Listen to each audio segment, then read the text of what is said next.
آج کے لیکچر میں میں آج آپ کو اسم استفہام کی تعریف بتاؤں گی، پھر اسم فاعل کی تعریف۔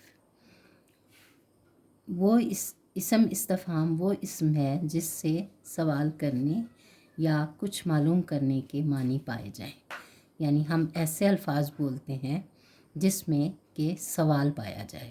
جب ہم کسی سے سوال پوچھیں تو ہم جو الفاظ استعمال کرتے ہیں انہیں ہم اسم استفہام کہتے ہیں۔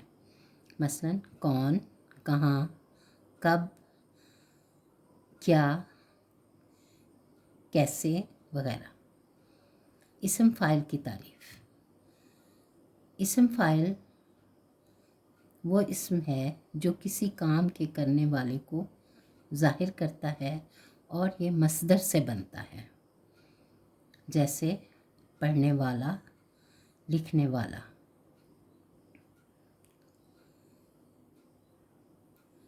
فاعل اور اسم فاعل میں فرق، جیسا کہ ہم نے پیچھے بھی پڑھا تھا کہ فاعل کے کام کرنے والے کو کہتے ہیں وہ شخص جو کام کرتا ہو، کچھ بھی کام ہو سکتا ہے، جو کام کرنے والا شخص ہو جملے میں ہم اس کو فاعل کہتے ہیں۔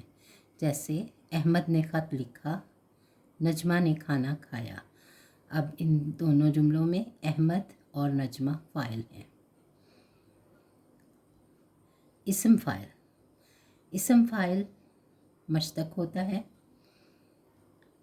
اور مصدر سے بنتا ہے۔ مثلاً کھانے والا، دوڑنے والا، لکھنے والا۔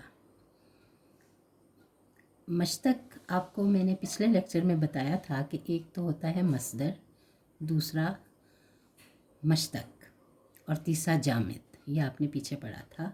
تو اسم فاعل جو ہوتا ہے وہ مشتق ہوتا ہے۔ مشتق کیا ہوتا ہے کہ مصدر جیسے ہم کہتے ہیں کھانا پینا، جیسے لکھنا، لکھنا مصدر ہے، لکھائی مشتق ہے۔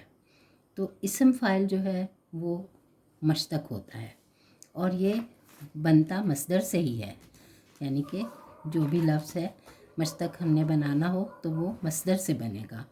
اور مصدر کی پہچان میں نے آپ کو بتائی تھی کہ جس کے آخر میں نون الف نا آتا ہے، جیسے کھانا، پینا، لکھنا، نون الف نا ہر ایک کے آخر میں آیا ہے تو یہ مصدر ہے۔